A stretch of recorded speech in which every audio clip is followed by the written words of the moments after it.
Hi friends, నేను మీ lucky world.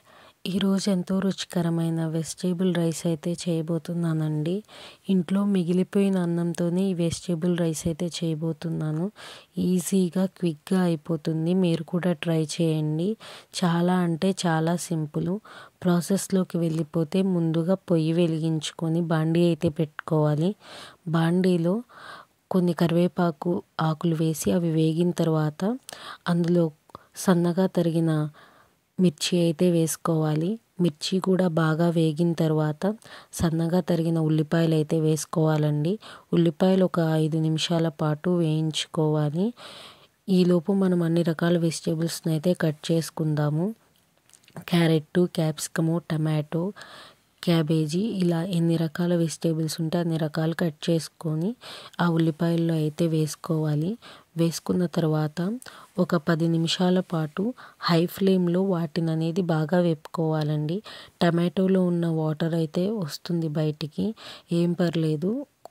ఆ water వల్ల మిగతా వెజిటేబుల్స్ అనేవి కొంచెం బాగా వేగుతాయి అన్నమాట.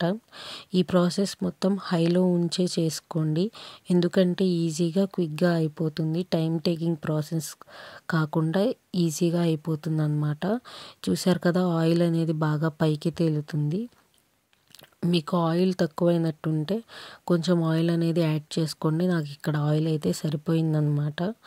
ఇప్పుడు ఇందులో మనము కొంచెము పసుపు అయితే వేసుకుందాము. పసుపు యాంటీబయాటిక్ అండి. కూరల్లో పసుపు కంపల్సరీ వాడడం వల్ల మనలో రోగనిరోధక శక్తి కూడా పెరుగుతుందన్నమాట. పసుపు వేసుకున్న తర్వాత కొంచెం సేపు అయితే తిప్పుకోవాలండి. ఈ ప్రాసెస్ మొత్తం హై ఫ్లేమ్లో ఉంచుకొని దగ్గరుండి అయితే చేసుకోండి. ఇప్పుడు పసుపు వేసిన తర్వాత కొంచెం అల్లం వెల్లుల్లి పేస్ట్ అయితే వేసుకోండి. అల్లం వెల్లుల్లి పేస్ట్ వేసిన తర్వాత పచ్చివాసన పోయేంత వరకు కలుపుతూనే ఉండండి. అల్లం వెల్లుల్లి పేస్ట్ అప్పటికప్పుడు నూరుకొని వేసుకుంటే చాలా అంటే చాలా టేస్టీగా ఉంటుంది. ఇప్పుడు రుచికి సరిపడినంత ఉప్పు అయితే వేసుకుందాము. ఉప్పుకి కొలత అనేది ఉండదండి. కూరల్లో మనకి ఎంత అవసరమైతే అంత వేసుకోవడమే ఎందులోనైనా సరే.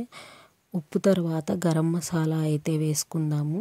గరం మసాలా తర్వాత కొంచెం కారం అయితే వేసుకుందాము. ఇవన్నీ వేసుకొని బాగా అయితే కలయిదిప్పుకోవాలండి. ఇవన్నీ వేసుకున్న తర్వాత ఒక 5 మినిట్స్ పాటు తిప్పుకుంటూ ఉండాలి. అప్పుడే ఈ మసాలాలన్నీ ఆ వెజిటేబుల్స్కి అనేవి బాగా పడతాయి అన్నమాట. ఇప్పుడు ఒక 5 మినిట్స్ ఉంచుకున్న తర్వాత ఇందులో అన్నం ఉంటుంది కదండి, మిగిలిపోయిన అన్నము, అదైతే పొడి పొడిగా చేసుకొని ఇందులో అయితే వేసుకోవాలి. ఇందులో వేసుకున్న తర్వాత మొత్తం బాగా కలుపుకోవాలండి. బాగా కలుపుకొని ఒక ప్లేట్లోకి తీసుకుంటే ఎంతో రుచికరమైన మిక్స్డ్ వెజిటేబుల్ రైస్ అనేది రెడీ అయిపోతుంది. మీరు కూడా ట్రై చేయండి. ఎలా ఉందో కామెంట్ చేయండి. Thanks for watching my videos.